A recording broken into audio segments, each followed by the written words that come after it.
चला, आजच्या पत्रकार परिषदेसाठी उपस्थित सर्व पत्रकार बांधवांचं मी सर्वप्रथम मनापासून स्वागत करतो। आजची पत्रकार परिषद धाराशिव नगर परिषद अंतर्गत 140 कोटी रुपयाच्या ज्या निविदेवरून सध्या धाराशिव शहराचे राजकारण चाललंय, आरोप प्रत्यारोपांचं राजकारण चाललंय, बदनाम करायचं राजकारण चाललंय, अनेक षड्यंत्राचं बघताय आपण। पोस्टरबाजी, बॅनरबाजी, लायकी काढण्यापर्यंत आधीच भरपूर घाण झालेली आहे, पुन्हा अजून घाण करायचं त्याला काम चाललेलं आहे। आणि त्याच्या अनुषंगानं आमचे धाराशिवचे पालकमंत्री प्रतापजी सरनाईक साहेब यांना देखील पुन्हा तरी आड पडून उबाटाच्या आमदार खासदारांचं नाव घेऊन की पालकमंत्र्यांनी स्थगिती दिली, पालकमंत्र्यांनी स्थगिती दिली। तर वस्तुस्थिती नेमकं काय ही सर्व आपल्या पत्रकार बांधवांच्या माध्यमातून धाराशिवच्या सर्व माझ्या मायबाप जनतेपर्यंत पोहोचली पाहिजे म्हणून आपण आजची धाराशिवची ही पत्रकार परिषद आपण आयोजित केली आहे। 2024 ला म्हणजे 23 फेब्रुवारी 2024 ला या 140 कोटीचा शासन निर्णय झाला। सर्वप्रथम मला आपल्याला हे क्लिअर करायचंय की नेमकं हा निधी कुणी दिला, कधी झाला, कुणाच्या माध्यमातून झाला। तर काय झालंय की तर अशी सध्या परिस्थिती झाली आहे की तर काही कुठं झालंय, कुठला विकास निधी आणला, आम्ही आणला किंवा अजून कुणी आणला, तर ती आम्हीच आणला असं एक खोटं बिंबवायचं काम चाललंय। बॅनरबाजीच्या माध्यमातून, पोस्टरबाजीच्या माध्यमातून, पत्रकार परिषदच्या माध्यमातून सारखं खोटं सांगायचं अशा पद्धतीने चाललंय। आणि म्हणून हे 140 कोटीचं तर खूप मोठं धाराशिवकरांना खूप मोठं कोडं पडलंय। नेमकं काय त्याच्यामध्ये अतिशय क्लॅरिटी आली पाहिजे, लोकांचे संभ्रम झाला नाही पाहिजे, कारण शेवटी धाराशिव जनता ही आमची मायबाप जनता आहे आणि त्यांना सुद्धा वस्तुस्थिती कळाली पाहिजे। आता काय झालंय, दोन घरच एकमेकावर आरोप प्रत्यारोप करायला लागलेले आहेत, त्याच्या पलीकडची वस्तुस्थिती लोकांना माहितच नाही आणि ते आपल्या माध्यमातून पोहोचावे म्हणून आजची खरं तर पत्रकार परिषद आहे। 23 फेब्रुवारी 2024 ला या 140 कोटीचा शासन निर्णय झाला। तो शासन निर्णय महाराष्ट्राचे लोकप्रिय तत्कालीन मुख्यमंत्री एकनाथभाई शिंदे व नगरविकास मंत्री एकनाथभाई शिंदे यांनी हा शासन निर्णय त्यांच्या डिपार्टमेंटकडून निर्गमित केला। याची प्रामुख्याने मागणी आम्ही धाराशिवच्या सर्व शिवसैनिक बांधवांनी, आमचे नगरसेवक असतील, आमचे पदाधिकारी असतील, कारण भुयारी गटार योजनेच्या माध्यमातून शहरामध्ये जे खड्डे पडले होते, जेवढं पूर्ण धूळ, खड्डे, घाण झाली होती, ही सगळी घाण, ही सगळे खड्डे उबाटाच्या सर्व महाविकास आघाडीच्या यंत्रणेच्या माध्यमातून झाली होती। आणि याच्या विरोधात जाऊन की बाबा आपल्या शहराची रस्त्याची कामं झाली पाहिजे, रोडची कामं झाली पाहिजे, आणि तत्कालीन पालकमंत्री तानाजीराव सावंत साहेब यांच्याकडे आम्ही सगळ्या पदाधिकाऱ्यांनी एकमुखाने मागणी केली, साहेब ह्या रोडचं आपल्याला काहीतरी नियोजन लावावं लागेल, कारण आज या ठिकाणी एक आमचा धाराशिव शहरातला आमचा एक बांधव मृत पावलाय, त्या खड्ड्यामध्ये पडून मृत पावलाय। आणि मग सगळ्यांनी पाठपुरावा करून तो शासन निर्णय निर्गमित झाला। शासन निर्णय निर्गमित व्हायच्या आधीच तिथे बॅनर लावले गेले, आम्ही केलं, आम्ही केलं, आम्ही केलं। ते तुम्हाला पाठ झाले, आता 40 वर्षापासून आपल्याला पाठ आहे, त्याच पद्धतीने पुन्हा ती आम्ही केलं, आम्ही केलं, आम्ही केलं। आणि ठीक आहे तुम्ही केलं, पण आता सध्याची परिस्थिती जी झाली आहे निर्माण संभ्रमाची, म्हणून स्पष्टीकरण घ्यायसाठी आपण सगळे बसलोय आज। यानंतर टेंडर प्रक्रिया करायसाठी त्या शासनामध्ये, त्या शासन निर्णयामध्ये त्यांनी दिलं की 3 महिन्यामध्ये आपण निविदा प्रक्रिया केली पाहिजे। निविदा प्रक्रिया संबंधित मुख्याधिकाऱ्यावर जबाबदारी निश्चित केली। त्यांनी ती निविदा प्रक्रिया न पार केल्यामुळे 3 महिन्याचा कालावधी लुटून गेला। आणि म्हणून पुन्हा ह्याच्यावर आम्ही देखील तक्रारी केल्या की संबंधित शासन निर्णयाचं, आपल्या सरकारनं केलेला शासन निर्णय, लोकांसाठी, लोकांच्या हिताचा केलेला शासन निर्णय, याचं पालन होत नाही, म्हणून आपण याच्यावर कारवाई करावी अशी तक्रारी देखील स्थानिक पदाधिकाऱ्यांनी आम्ही पालकमंत्र्यांकडे केल्या। त्यावेळेसच्या आमचे तानाजीराव सावंत साहेब असतील, आमचे आत्ताचे पालकमंत्री प्रतापजी सरनाईक साहेब असतील, आणि बघा मी स्वतः 14/5/2025 ला ही तक्रार दिलेली आहे। नगर सचिवालय, नगर विकास विभाग आणि प्रतापजी सरनाईक साहेबाला तक्रार दिली। ही तक्रारीमध्ये मी अनेक मुद्दे घातलेत की ही 59 कामं करत असताना ऑलरेडी 59 कामं जी आता मंजूर आहेत, ह्या कामामध्ये त्यातली काही कामं ऑलरेडी झालेली आहेत, तर ती कुठली झालेली आहेत, तर मी तुम्हाला ती वस्तुस्थितीप्रमाणे तुझी लिस्ट तुम्हाला देऊन दाखवू शकतो। हे आम्ही संबंधित पालिकेच्या मुख्याधिकारी, सर्व जे काम करणारे यंत्र, प्रशासकीय यंत्र, त्यांना आम्ही सांगितलं की तुम्ही चुकीचे काम आयडेंटिफाय करताय. 59 रस्ते तुम्ही कुणाच्या दबावाखाली करताय, ह्याच्यामध्ये तुम्ही दबाव तंत्र घेऊ नका, ती वस्तुस्थिती त्याप्रमाणे करा.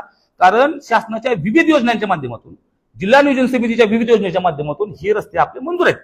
आणि असं न करता जर समजा फॉर एक्झाम्पल आता आमच्या प्रभागामध्ये एक रस्ता ज्याला मुख्यमंत्री एकनाथभाई शिंदे साहेबांनी आम्हाला 80 लाख रुपये रोडला दिले, त्या रोडची वर्क ऑर्डर झाली आहे, त्या रोडचं काम झालंय, आणि पुन्हा तोच रस्ता त्यांनी 59 रस्ता डीपी रस्त्यामध्ये घेतलाय. हे आम्ही शासनात निदर्शन आणून दिलं होतं त्यावेळेस, मुख्याधिकाऱ्यांच्या जिल्हाधिकारी साहेबांच्या आणून दिलं, पण त्यांनी दखलेची घेतली नाही. याच्या अनुषंगानं मग दुसरा कुठला तर रोड होईल, ज्या ठिकाणी शहरातले खड्डे पडले, जिथं खरं त्या रस्त्याची गरज आहे त्या ठिकाणी तो रस्ता आपण आयडेंटिफाय करावा, ते घ्यावा.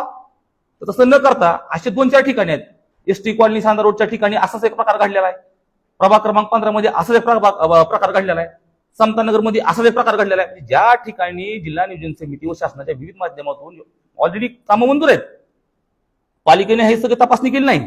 पालिकेतनी वस्तुस्थिती त्या ठिकाणी जाऊन पंचनामे करणं अपेक्षित असताना पालिकेने ते पालिकेच्या ऑफिसमध्ये बसूनच ह्याचा फोन आला की ती रस्ता घे, ह्याचा फोन आला की ती रस्ता घे, अशा पद्धतीने वशिलेबाजीवर त्यांनी 59 रस्ते आयडेंटिफाय केले. तरी चुकीचं केलं, त्याच्यामुळे आम्ही तक्रारी केल्या. नंतर टेंडर प्रक्रिया झाली, टेंडर प्रक्रियेमध्ये देखील खूप मोठ्या प्रमाणात चुका आढळल्या गेल्या.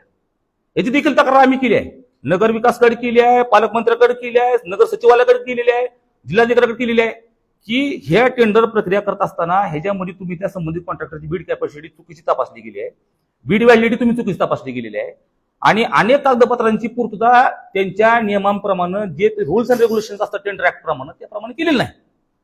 तर आपण ती तपासून घ्यावी, आणि ही सदर 100% निविदा चुकीची आहे. त्यामुळे दुसरा मुद्दा असा, पुन्हा ही निविदा 15% अभाव नाही. ही 140 कोटीची निविदा 15% अभाव म्हणल्यानंतर त्याच्याची काय 22-24 कोटी रुपये होणार होते, अधिकचे जे पैसे कुणाला भरावे लागणार होते, हे पैसे धाराशिवकरांच्या आमच्या मायबाप जनतेला भरावे लागणार होते. हे पैसे म्हणजे आपल्या धाराशिवच्या लोकांना कर रूपाने ते भरावे लागणार होते. आणि मग ही सगळी वस्तुस्थिती आम्ही पालकमंत्र्यांना लक्षात आणून दिली, आणि पालकमंत्र्यांनी ही सगळी वस्तुस्थिती सगळ्या वरच्या मुख्यमंत्री, उपमुख्यमंत्री किंवा वरचे सगळे अधिकारी, वरिष्ठ सचिवालयाच्या अधिकाऱ्याला निदर्शन आणून दिली. आणि त्यांनी सांगितलं की ह्यामध्ये चुका झालेल्या आहेत, टेंडर रिकॉल केलं तर हे 22 कोटी अधिकचे जाणार आहेत बाबूचे, ते जाणार नाहीत. धाराशिवकरांचा आणि शासनाचा देखील फायदा होईल, स्पर्धा होईल, कारण ही टेंडर सुद्धा मॅनेज केलेला प्रकार आहे, आणि ह्याच्यामध्ये बराच शासनाचा फायदा होईल, धाराशिवकरांचा लोकांचा फायदा होईल. अशा पद्धतीने आम्ही तक्रारी केल्या गेल्या. त्याच्या अनुषंगाने मग पुन्हा ते मुख्याधिकारी सुद्धा फडांची तक्रार केली की त्यांनी कामामध्ये कसूर केला, त्यांनी चुकीच्या पद्धतीनं काम आयडेंटिफाय केले. त्या सगळ्या अनुषंगाने पुन्हा मध्यच्या काळात आपण बघितलं सुद्धा फडे मॅडमची बदली झाली. नंतर डिंगळे पाटील साहेबांकडे चार्ज झाला, नंतर पुन्हा अंधारी मॅडम कडे चार्ज झाला. तर ह्या सगळ्या बघा प्रकरणामध्ये 26 मेला आमच्या सगळ्याच्या तक्रारीवरून माननीय पालकमंत्री साहेबांनी आमच्या सगळ्याच्या तक्रारीवरून मुख्यमंत्री, उपमुख्यमंत्री यांना तक्रार दिली फड मॅडमची, त्याच्या अनुषंगाने बदली देखील झाली.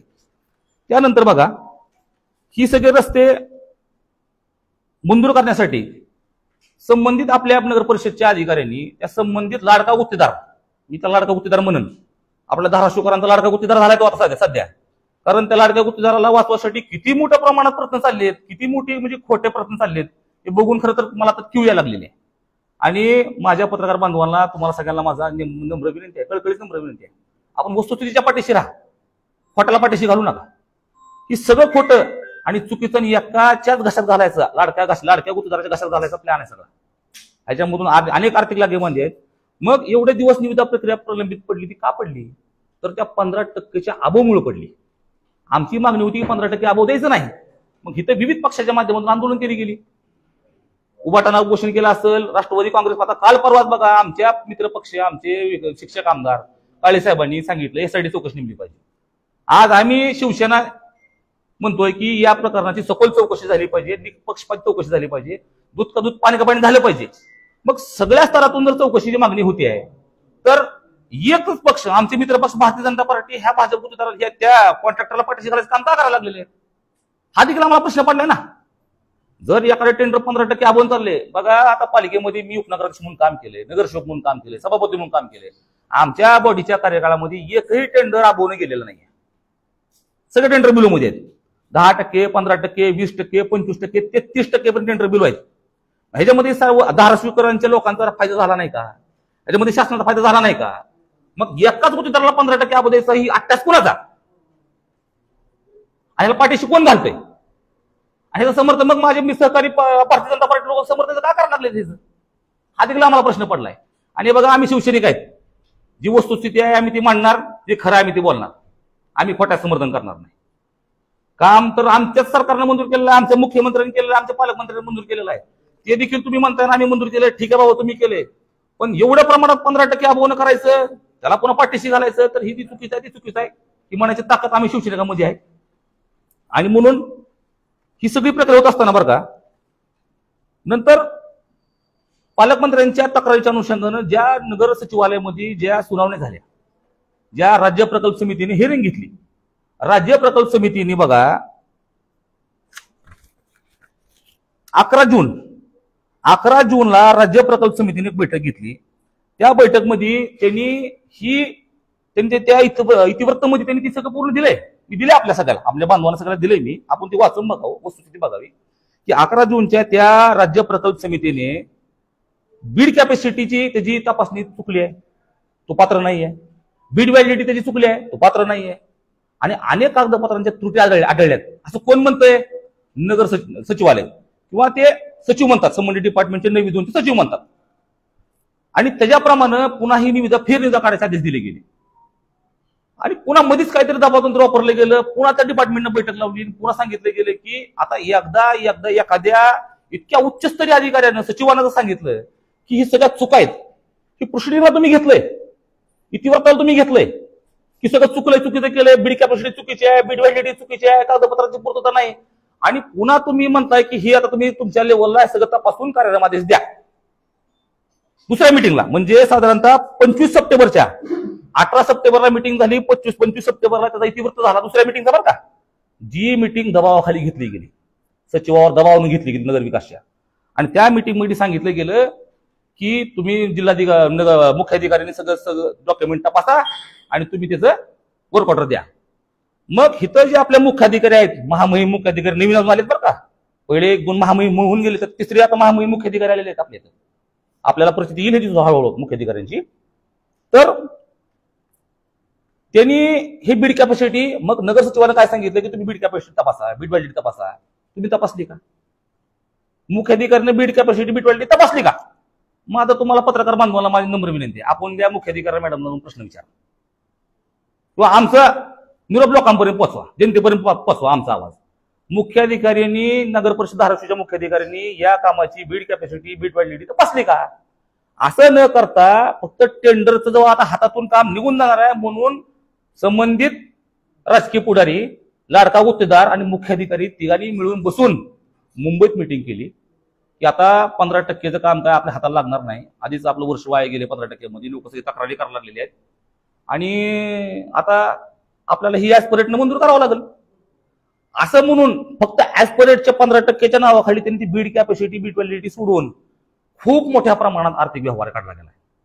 मला माहिती अशी आहे की स्पष्ट सांगतो आज 2 कोटी रुपयाचा व्यवहार फक्त प्रशासकीय अधिकाऱ्यांसोबत झालाय रोख स्वरूपात. तेव्हा ही चुकीची वर्क ऑर्डर दिली गेली आहे. आणि बघा चुकीची वर्क ऑर्डर दिल्यावर आम्हाला दिली, मग चुकीच्या गोष्टी चुकीचं म्हणायचं नाही का आम्ही?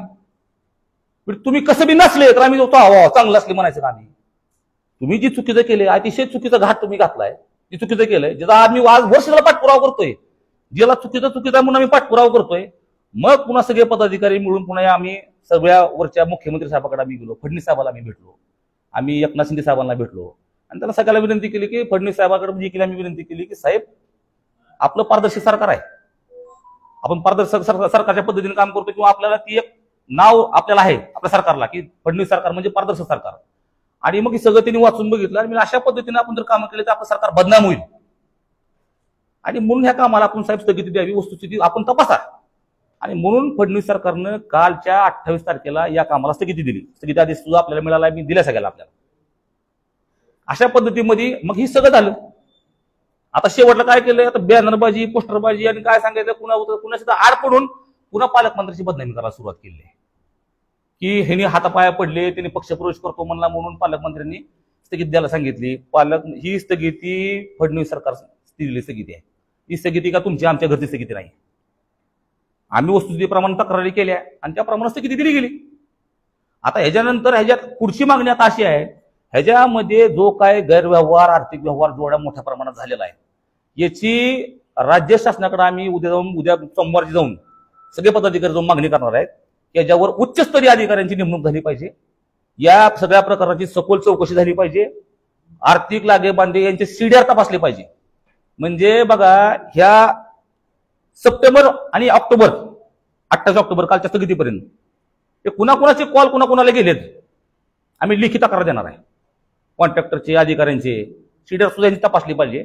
आणि मुंबईत कुठे भेटली आहेत कुठे व्यवहार झाला आहे याची सुद्धा आमच्याकडे माहिती पुरवायला आहेत. आणि उर्वरित काय पुरावे यायला लागले ते देखील मी आपल्याला समोर आणणार आहे. याच्यामध्ये खूप मोठं चुकीचे घडले. म्हणून पत्रकार बांधवांना विनंती करतो की आपण सुद्धा देखील एक धाराशिवचे नागरिक म्हणून शेवटी आपण सुद्धा धाराशिवचे नागरिक आहात आपण सगळे. आणि आपल्या हक्काचे एवढे मोठे पैसे जर जाणार असतील कुणाच तर घशात जाणार असतील तर हे सगळं चुकीचं आहे. म्हणून आजची पत्रकार परिषद घेतली. पुढची भूमिका आमचीच असणार आहे की आम्ही यासाठी चौकशीची मागणी केली आहे आम्ही सुद्धा. आणि या प्रकारचा दूध का दूध पाणी का पाणी झालं पाहिजे ही आमची भूमिका आहे. बघा कालचं आंदोलन तुम्ही बघितलंय की मला माझ्या माहितीप्रमाणे तर सगळे भारतीय जनता पार्टीचे पदाधिकारी तिथं आंदोलन दिसले मला. आता का खोटं का बोलायची गरज नाहीये. सगळे आमचे युवराज नळ्यांचे आमच्या वहिनी साहेब होत्या किंवा आमच्या पवारताई होत्या किंवा आमच्या बऱ्याच आपल्या नगरसेवकांच्या तिथं आम्हाला मंडळी दिसल्या. आणि काही ती मेसेज बिसेज पण फिरते बघा काहीतरी फिरायला लागलाय की ते इच्छुक उमेदवारांनी तिथं आलं पाहिजे असं काय तर तुमच्या माध्यमातून कळतं आम्हाला कळायला लागलेलं आहे. पण मी जे बघितलं तर ते मला तिथं सगळे भाजपच्या पदाधिकारी दिसल्या.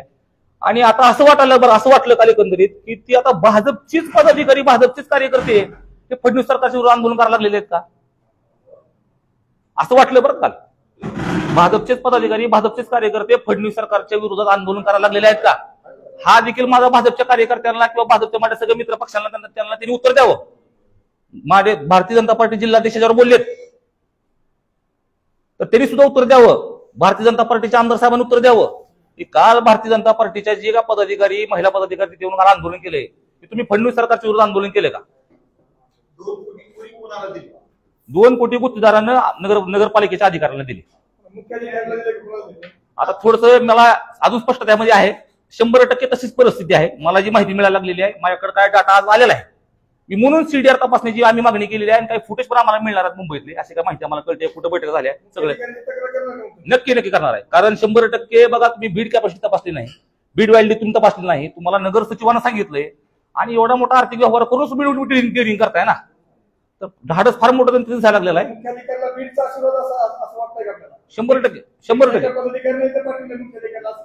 100% मला एवढं नाही आता मला ह्याच्यात बाकीचं ते बीडचं वर आम्हाला माहिती नाही पण आर्थिक व्यवहारामध्ये घडलाय आणि आर्थिक व्यवहारातूनच एवढं मोठं धाडस आपल्या नगर परिषदच्या अधिकारी मुख्याधिकारी आणि कर्मचाऱ्यांनी केलेलं आहे. हे आता 8 दिवसापूर्वी घडले सगळे. बघा ना 16 तारखेला मला सांगायचं या पत्रकार बांधवांना 16 ऑक्टोबरला वर्क ऑर्डर दिली एकदम गोपनीयतेने दिली अतिशय गोपनीयता बाळगली गेली सगळ्या प्रक्रियेमध्ये म्हणजे कुणाला कळू दिलं नाही कसलंच काय कुणाला कळू दिलं नाही. ह्याच्या उपर बरं का ह्याच्या उपर परवा जेव्हा स्थगित आदेश आला हाईट तुम्हाला सांगतो मी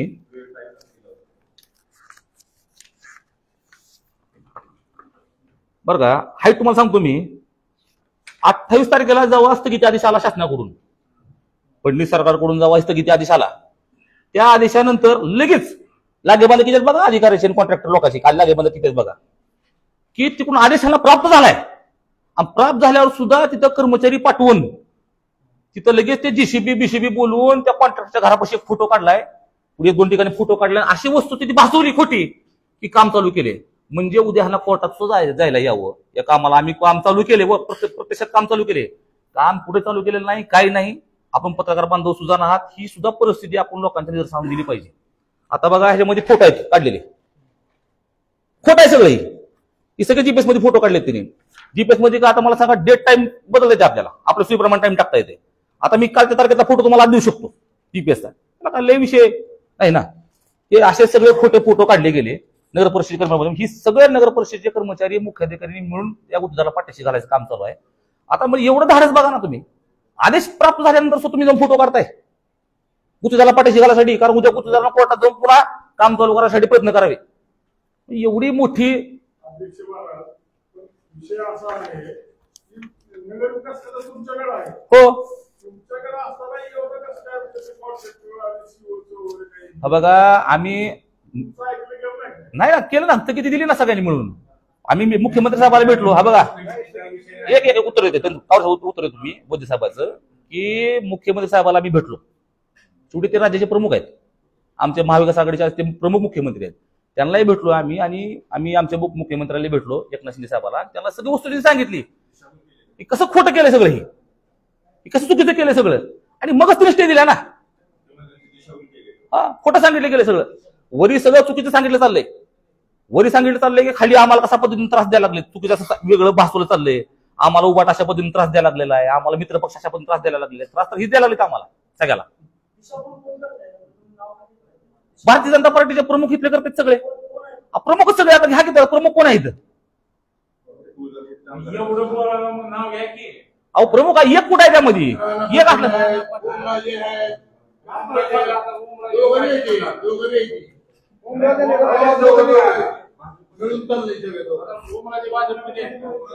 भाजपमध्ये नाही तो खासदार आहे एसआयटी लावा तक्रारी करा कोण करते एसआयटी लावा कशाची म्हणली ती कशाची कामाची जी अनियमितता झाली आहे त्याची एसआयटी लावा ह्याच्या संदर्भात मी पत्र दिले मुख्यमंत्र्यांना काम करून काम चुकीची आहे कॉन्ट्रॅक्टर जे आहे ते चुकीचं आहे दोघं आहे की याला पर्याय पाहिजे आता शहराला लक्षात घ्या 15 वर्ष झाली चालू आहे लक्षात घ्या अहो साहेब आम्हाला जनतेची आम्हाला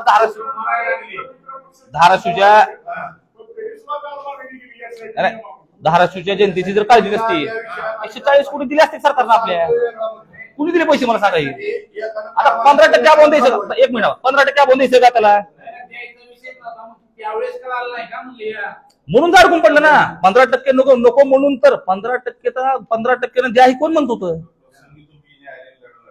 लढणार ना बघा ह्याच्यामध्ये उद्या जर अजून काही चुकीचं घडलं तर ही लढाई आम्ही उच्च न्यायालयात लढणार सुप्रीम कोर्टात लढणार ह्याला चुकीच्या गोष्टीला आम्ही थारा देणार नाही आम्ही ह्याचं समर्थन करत नाही आम्ही ह्याच्या पूर्णतः विरोधात शिवसेना आमची पूर्ण त्याच्या विरोधात आहे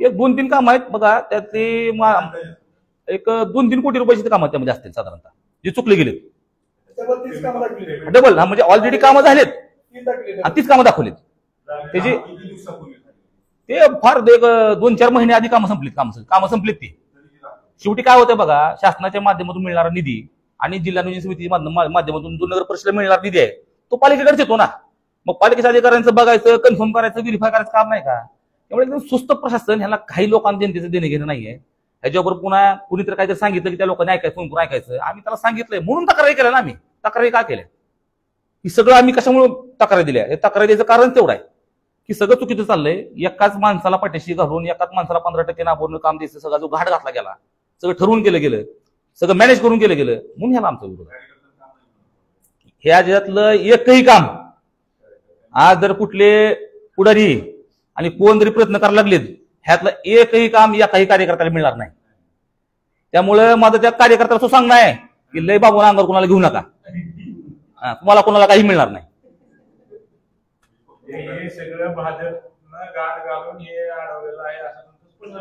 नाही दोघांनी ह्याच्यामध्ये आडकाठी आणलेली आहे उबाटावर बी आमचा आरोप आहे शेवटी रस्ते आज फोडले कोणी रस्त्याचा उकांडा आज गावचा उकांडा कोणी केला उबाटाने केला ना रस्ते फोडले कोणी आज आपण जी बघतोय आज पाटील साहेब आपण जी बघतोय कुणामुळे बघतोय ही खड्डे कुणामुळे नशिबाला आलेत आपल्या आज 100% ह्या भुयारी गोठा योजनेची गरज नव्हती धाराशिव शहराला आपल्याला या 250 कोटी बदलीच्या बदल्यामध्ये जर दुसरी कुठलीही मोठी एखादी प्रकल्प योजना आणली असती ज्याची शहराला गरज आहे अशा बऱ्याच योजना होत्या ना त्या आपल्याला करता आल्या असत्या हो तुम्हाला सांगतो मी उपाध्यक्ष असताना माझं नगराध्यक्षाचं खासदार आमदाराचं कधी जमलं नाही कारण त्यांच्या सगळ्या चुकीच्या भूमिकेच्या विरोधात माझी कायम टोकाची विरोधाची भूमिका राहिलेली आहे सत्तेत असून सुद्धा मी विरोध असल्यासारखी परिस्थिती होती की तुम्ही सगळे जाणता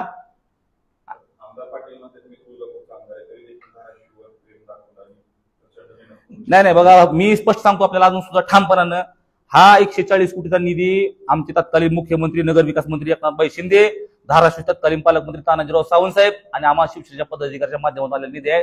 त्यामुळे ह्यांनी भारतीय जनता पार्टीच्या बाकीच्या कोणी श्रेय घ्यायचं काय कारण नाही. भाजपचे पदाधिकारी जिल्ह्याचे पदाधिकारी स्पष्ट आरोप करतात की पालकमंत्री प्रताप दिसांना यांनी नाही बघा, नाही नाही कसा विषय बघा, स्थगिती ही फडणवीस सरकारने दिली आहे. मी तुम्हाला अजून क्लिअर करतो. आम्ही तक्रारी केल्यात पुरी, स्थगिती फडणवीस सरकारने दिलेली आहे आणि ते सुद्धा चुकीचं करणार नाहीत. मला पूर्ण विश्वास आहे फडणवीस सरकारवर, चुकीचं काही होणार नाही.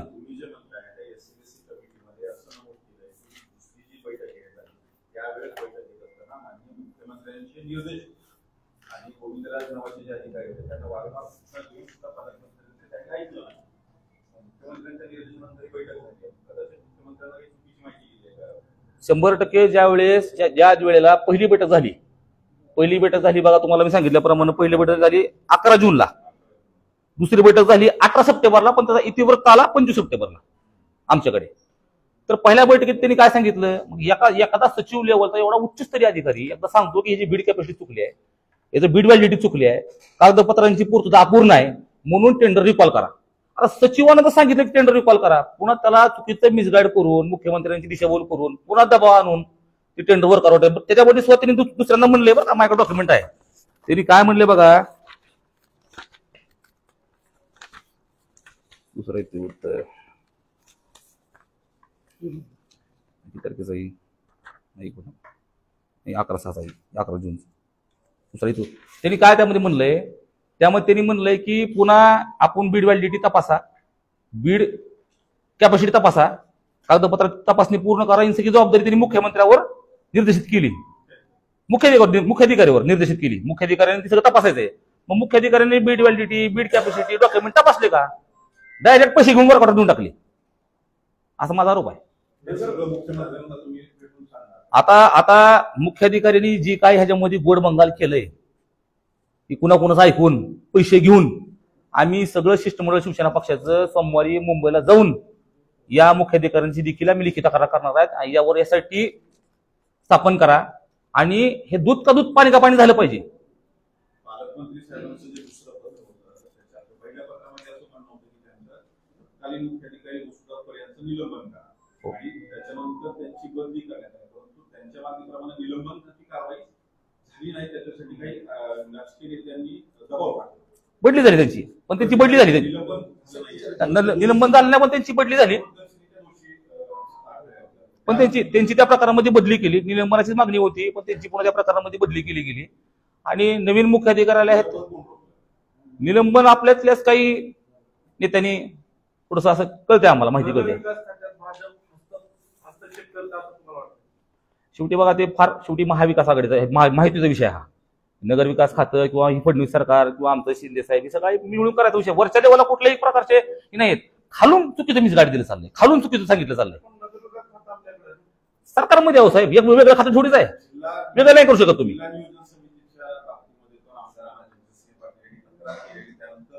निधी रोखला गेला असं पालकमंत्र्यांनी सांगितलं आणि बाकी बऱ्याच गोष्टी समोर आल्या. ते नेमकं काय कारण? आता बघा 140 कोटीचे काम, 140 कोटीच्या कामाला फडणवीस सरकारनं स्थगिती दिली म्हणून एवढ्या मोठ्या प्रमाणात बॉम्बाबॉम्ब केली. भाजपचेच कार्यकर्ते आता सरकारच्या विरोधात आंदोलन करायला लागलेले आहेत. मग आजच तुम्हाला एवढी जाग 140 कोटीच्या कामासाठी का आली? जिल्हा नियोजन समितीला स्थगिती माननीय भारतीय जनता पार्टीच्या आमदारांनी दिली तक्रार. मी आज स्पष्टपणाने सांगतो की त्यांना त्यांचं असं म्हणणं होतं की अनियमित झाली, पण त्याच्यावर कधी बोलायला दिसत नाहीत. मला असं वाटतंय की 140 कोटीवर आणि डीपीडीसीच्या सगळ्या गोष्टीवर त्यांनी एकदा बोलावं ना, त्यांची भूमिका त्यांनी स्पष्ट करावी. दुसऱ्या पदाधिकाऱ्याला पुढे करून त्यांनी भूमिका स्पष्ट करण्यापेक्षा त्यांनी स्वतः भूमिका स्पष्ट करावं असं माझं म्हणणं आहे. भाजपचा असा आरोप आहे की ओबाटाचे नेते प्रवेश करतो म्हणून पालकमंत्री नुसतं सगळं चुकीचं आहे, सगळं चुकीचं आहे, साफ चुकीचं आहे. कोणी प्रवेश करायचा विषय नाही आणि कुणा काय नाही. आम्ही सगळ्यांनी तक्रारी केल्या, बरं चुकीच्या गोष्टीला चुकीचं म्हणायचं नाही का आम्ही? त्याच्यामुळे सगळं ही चाललेला विषय सगळा. तानाजी सावंत साहेबांची भूमिका ही वस्तुस्थितीला अनुसरून आहे आणि या सगळ्या गोष्टीला त्यांचं समर्थन आहे. मुख्याधिकारी यांनी आर्थिक लागेबाजी करून आणि त्यांना दिले, बरोबर आहे. पण नगरविकास खात्यावर त्याला दुसरं पत्र लावण्यात केलं. त्याच मुख्याधिकाऱ्याने चौकशी करून अहवाल सादर करावून सांगितलंय. निपक्षपणे चौकशी करता गेली. ते कानापाठीशी नाही नाही, ह्याच्यावर आता सांगितलं तुम्हाला मी, बंधू तुम्ही ऐकलं नाही. सोमवारी आम्ही सगळं शिष्टमंडळ मुंबईला जाऊन आम्ही मुख्यमंत्री साहेब फडणवीस साहेब आणि शिंदे साहेब अजित पवार साहेबांची भेट घेणार आहेत. आणि ही चौकशी आता मुख्याधिकाऱ्याकडे न देता राज्यस्तरीय उच्चस्तरीय एखादा अधिकारी एसआयटी एखादी स्थापन करावी आणि हे सगळ्या प्रकारांची सखोल चौकशी, सीडीआर जीपीएसच्या फोटोचा पण ते सगळं उलगडा झाला पाहिजे. जीपीएसचे फोटो कधी काढले, तारखा बदलून काढले, म्हणजे सरकारचा आदेश होऊन देखील मुख्याधिकारी धाडस करतात. एवढी हिंमत. सरकारचा आदेश आलाय स्थगिती करा, काम करा म्हणून, फडणवीस सरकारचा आदेश आहे, त्याला पुन्हा मुख्याधिकारी चॅलेंज करून खोटं करतात. त्या गुत्तेदाराला हाताशी धरून जाऊन त्यांनी फोटो काढलेत. त्यांनी कदाचित असू शकतंय राजकीय बदनाम करायचं षडयंत्र दिसतंय मला एकंदरीत, कारण सगळंच खोटं चाललेलं, सगळं खोटं आहे. ज्या पद्धतीनं सगळं दिसायला लागलेलं आहे, आम्ही जे ऐकायला लागलो सगळं खोटं आहे, सगळं खोटं पेरलं चाललंय. आता काल बघा काही 2 विषय झाले, भाजपच्या महिला पदाधिकारी तिथून आंदोलन करण्यात असं सांगितलं गेलं की धाराशिव शहराची महिला कृती समिती आहे. अहो खरं सांगा ना, लोकांना खरं सांगा ना. हाय तर भाजपची म्हणा ना तुम्ही. भाजपचे लोक म्हणले आमची नाहीत. तुमच्या त्या पदाधिकाऱ्याच्या नगरसेवकाच्या बायका तिथे बसल्यात आंदोलनाला, ती म्हणते नाही आमची नाही. अरे वस्तुस्थिती सांगा ना, कसली कृती समिती आणि स्थापन केली आहे? काय ह्यांचेच पदाधिकारी आहेत, ह्यांचेच महिला आहेत. अहो केलं तर केलं म्हणा ना, घाबरता कशाला? म्हणून सांगतो की तुम्हाला जर बोलायचंय तर भारतीय जनता पार्टीचे आमचे मित्र आमदार आहेत राणाजी पाटील, त्यांनी याबाबतची सगळी भूमिका स्पष्ट करावी, दुसऱ्याला पुढे करू नये. पता सांगितली जातं तुम्हाला किंवा जिल्ह्याच्या डीपीडीसीची स्थगिती भाजपच्या आमदार साहेबांनी तक्रार दिली. त्यांना वाटलं की त्यामध्ये अनियमितता झाली. मग त्यावेळेस का वाटला नाही का जिल्हा विकास थांबलाय म्हणून?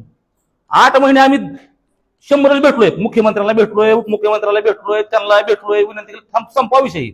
तुमचे जे काय विषय आहेत ना पण ते कधी ह्याच्यावर खुलून बोललेच नाहीत. विक्रम काळे साहेबाला देखील आम्ही संपर्क साधणार आहेत, कारण काल त्यांनी पत्रकार बांधवांच्या माध्यमातून आम्ही तो व्हिडिओ बघितला, त्यात असं कळतं की त्यांची देखील एसआयटीची भूमिका आहे. पण आमची शिवसेनाची भूमिका तीच आहे, राष्ट्रवादी अजित पवार गटाची भूमिका तीच आहे, आणि भाजपनं सुद्धा ही भूमिका मांडावी. मी ह्या मताचा आहे, चुकीच्या गोष्टी समर्थन करू नये भाजपनं सुद्धा. डीपीडीसीच्या मीटिंगमध्ये त्या कामांची स्थगिती उठवली असं म्हणून प्रत्यक्षात 22 कोटीच्या कामाची स्थगिती. मी अधिकची माहिती घेऊन सांगतो आपल्या ह्यामध्ये.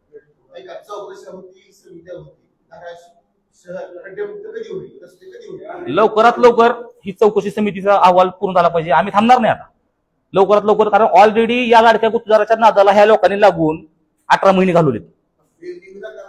फेरनिविदा आमची मागणी फेरनिविदेची आहे. आम्ही ठाम आहे या भूमिकेला.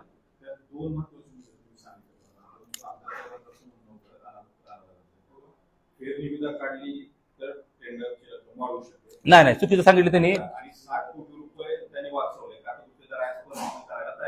नाही बघा, जर 140 कोटीचं त्यांनी 15% जर ती अबोव रक्कम कमी केली तर ती 22-23 कोटीची अमाऊंट निघायला लागलेली. ते आम्ही कॅल्क्युलेशन करून बघितलेलं आहे. नवीन विषय असा आहे की आता नवीन तुमच्या जीएसटीच्या अध्यादेशाप्रमाणे, जो आता देशामध्ये नवीन जीएसटीचा अध्यादेश लागू झालेला आहे त्याच्याप्रमाणे आता तर ती अजून 10% जीएसटी कमी होणार आहे. उलट ते 15%ची कमीची रक्कम म्हणजे ते 22 कोटी रुपये, 140 कोटीचे 10% म्हणलं तर ते 14 कोटी रुपये. म्हणजे असे धाराशिवकरांचे सरकारचे खूप पैसे वाचणार आहेत. फेरनिविदा करणं हेच योग्य होईल. खोट्या गोष्टीचा 8 तास मित्रपक्षानं करू नये आणि त्यांनी योग्य गोष्टी समर्थन करावं. आम्ही लवकरात लवकर आम्ही न थांबता आमचा दिवस रात्र एक करू, पण मायबाप जनते धाराशिव जनतेला आम्ही लवकरात लवकर रस्त्याचा प्रामाणिक प्रयत्न करू.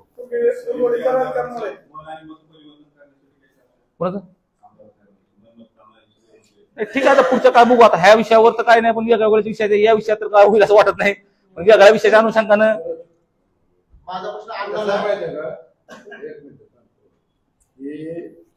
हे काम मंजूर झालं 19 महिन्यापासून प्रलंबित होतं. मंजूर होताना त्याची बीड कॅपॅसिटी, त्याची बीड व्हॅलिडिटी तपासायला पाहिजे. या निमित्ता झाली ही आमच्या पालकमंत्र्यांनी फक्त निदर्शनात आणून दिली. त्यामुळं तिथली जी सेक्रेटरी आदरणीय मुख्यमंत्री यांच्या लक्षात आल्यानंतर ही तात्काळ रद्द झालेलं काम, हे काही विषय कुठल्या पण तुम्ही आजपर्यंत जेवढा बी निधी परत गेला, मागं 100 कोटी गेला, 75 कोटी गेला, हे सगळे निधी शहराच्या विकासाचे. ही जात असताना दोघं बी सांगायला तुम्हाला उभाटा आणि भाजप, त्या दोघांचाही त्याच्यामध्ये हात होता. एक तर काम एकाला आणायचं आणि एकाने त्याला आडवं लावायचं, SIT लावा आणि सावंत साहेबांच्या जनरल दोघांनी केलेलं आहे पक्षाने. पालकमंत्री सावंत साहेब होते त्यावेळेस पुन्हा आनंदाने तक्रार केली. तक्रार केलं पण पालकमंत्री स्ट्रॉंग होते ना सावंत साहेब, ते ऐकत नव्हतं ना, ते बरोबर करत होतं ना.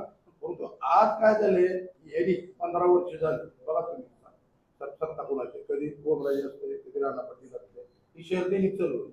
15 वर्षात तुम्ही शहराची परिस्थिती बघितली आणि हे दोघं काय सांगतात, आम्ही कट्टर विरोधात.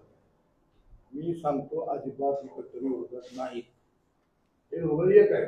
मी एकच उदाहरण देतो आणि पुरावे सिद्ध देणार आहे, कागद देणार पण आज नाही, मला निवडणुका लागल्यानंतर मी पुरावे देतो. ही जी भुयारी गटार योजना आहे, या भुयारी गटार योजनामध्ये पहिले तिघाचे पैसे खाली, त्यावेळेस सरकार होतं उद्धव बाळासाहेब ठाकरे, त्या सरकारमध्ये काम मंजूर करून आणलं ओमराजे, त्याच्यामध्ये टेंडर प्रोसेस केली. तो जो कॉन्ट्रॅक्टर आहे तो कॉन्ट्रॅक्टर ब्लॅकलिस्टेड आहे, आमच्या सगळी यादी आहे. ब्लॅकलिस्टेड कॉन्ट्रॅक्टरला त्यांनी काम दिलं, तात्काळ त्यांनी टेंडर प्रोसेस करून ते काम चालू झालं. त्याच्यानंतर सरकाराला 2.5 वर्षानं भाजप सेना मिक्स सरकार आलं, म्हणजे सगळे आमचे म्हणजे गट कुठला जिंदे साहेब आमच्या शिवसेना वेगळी झाली आणि मग सरकार आलं आमचं सरकार आल्यानंतर हे लक्षात आलं राणादादाच्या. आता हे ओपन सांगतो मी सगळं, काय जे होईल ते होईल, पण परिस्थिती कळली पाहिजे जनतेला आणि पत्रकारांना.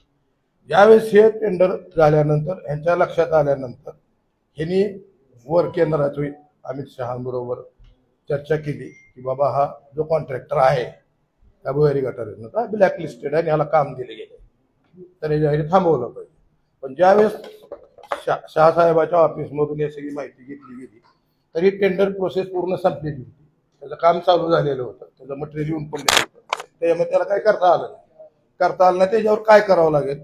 मग त्यावेळेस दादानी ही टेंडर प्रोसेस हायकोर्टामध्ये टाका म्हणून सांगितलं. हायकोर्टामध्ये ही प्रोसेस झाली, त्यांनी पिटिशन दाखल केली की हा ब्लॅकलिस्टेड कॉन्ट्रॅक्टर आहे आणि त्याला ही काम देता येत नसताना काम दिलं गेलंय. ही चर्चा झाल्यानंतर त्यांची मध्यस्थी डील झाली, त्यावेळेस जिल्हाध्यक्ष भाजपचा मध्यस्थी डील झाली आणि त्यांचंही काही मिटवलं गेलं आणि ती केस विड्रॉल झाली. कागद आहेत माझ्यापाशी, अजिबात हे बोलू शकत नाही.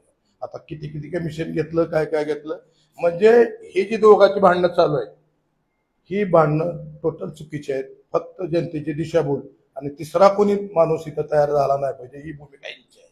आता अनेक कार्यकर्ते ज्यांनी हातोरात्र मेहनत करून उभा राहिलेले आहेत, कष्ट केलेले कार्यकर्ते फळ्या तयार केलेल्या आहेत, असं असताना तिसरा पर्याय उभारू द्यायचा नाही ही त्यांचा पहिल्यापासूनच आहे.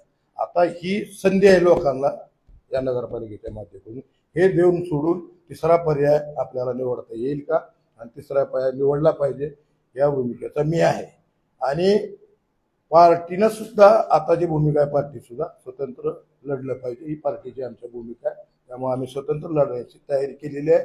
आमच्या 10-15 प्रभागामध्ये कार्यकर्ते टीम सगळं झालेलं आहे. त्यामुळं मी आज एवढंच सांगतो की ही जी भांडणं आहेत ही शहराला मारक आहेत. आजपर्यंत शहराचं नुकसान झालेलं आहे या दोघांचं. तुम्ही सगळे पत्रकार घेतलेले आहे, तुम्हाला सगळ्याला माहिती आहे काय परिस्थिती आहे. यानं त्याला म्हणायचं त्याला याला म्हणायचं आणि जनतेनं त्यांची चर्चा ऐकायची आणि तिची मजा घ्यायची. हे चालणार नाही. ह्या निवडणुकीमध्ये जनता विचार करणार आहे आणि ही निवडणूक जनतेच्या ताब्यात जाणार आहे. पर्याय सोडून हे दोघं सोडून तिसरा पर्याय जनता निवडणार आहे. त्यामुळं आता ह्यांनी काही जरी सांगितलं तर जनतेच्या लक्षात आलेलं आहे सगळं. कोण खड्डे मुक्त करतंय, कोण त्याचे खड्डे वाढवतंय, कोणा कशी भुयारी गटार योजना राबवली जाते, पाणी पुरवठा योजना कशी राबवली जाते, सगळ्या योजनामध्ये भ्रष्टाचार झालेला आहे. तो प्रचंड प्रमाणातला भ्रष्टाचार आहे. आणि ते सगळे मध्यस्थ आहेत सगळ्यांचे. कॉन्ट्रॅक्टर माझा निवडला पाहिजे, त्या कॉन्ट्रॅक्टरच्या माध्यमातून त्यांना काय मिळायचे मलिदा मिळाला पाहिजे. ह्या सगळ्या गोष्टी आजपर्यंत चालू आहेत. दाखवताना असं स्वच्छ प्रतिमा दाखवते दोघंही, पण प्रतिमा कोणाची स्वच्छ नाही. सगळे माझे नगराध्यक्ष मकरंद राजे निंबाळकर, ओमराजे निंबाळकर, राणा पाटील यांनी शहराचं पूर्ण वाटोळ केले. आमचा पक्ष आहे एकनाथ शिंदे स्वतंत्र निवडणूक लढवणार म्हणूनच सांगितलं आणि आम्ही तिसरा पर्याय राहणार आणि जनता आमच्या सोबत राहील. जनतेच्या म्हणजे जनतेतून आम्ही उमेदवार सुद्धा निवडला जाईल. स्वतंत्र म्हणल्यानंतर आमचा आम्ही लढा- भाजपच्या विरोध असं नाही. लक्षात घ्या. ग्रामपंचायत, नगरपंचायत, नगर परिषद ह्या कधीही युतीतून लढल्या जात नाही. कशीही युती होऊ शकते. उद्या अजित पवार गट आम्ही एकत्र येऊ शकतो. वरिष्ठ पातळीवर जर महायुतीतून लढा म्हणून असे आदेश आले तर नक्की वरिष्ठ पातळीवर आम्ही समजून सांगितलेलं, आमची बैठक झाली. पुढची भूमिका काय तसे आदेश आले तर कशी त्याच्यावर ठरवू ना. त्यावेळेस ठरवू की आज काय त्याला ठरवायचं. आज ठरवू. हा मैत्री आता कसं आहे, आज नाही ठरणार हे. नाही मैत्री आदेश आला. ठरवू. बरोबर आदेश घ्यायचा आपल्याला. आपण लढवणार आहे ना कार्यकर्त्याच्या निवडणुकीत. आज 146. आज 146. चालतं.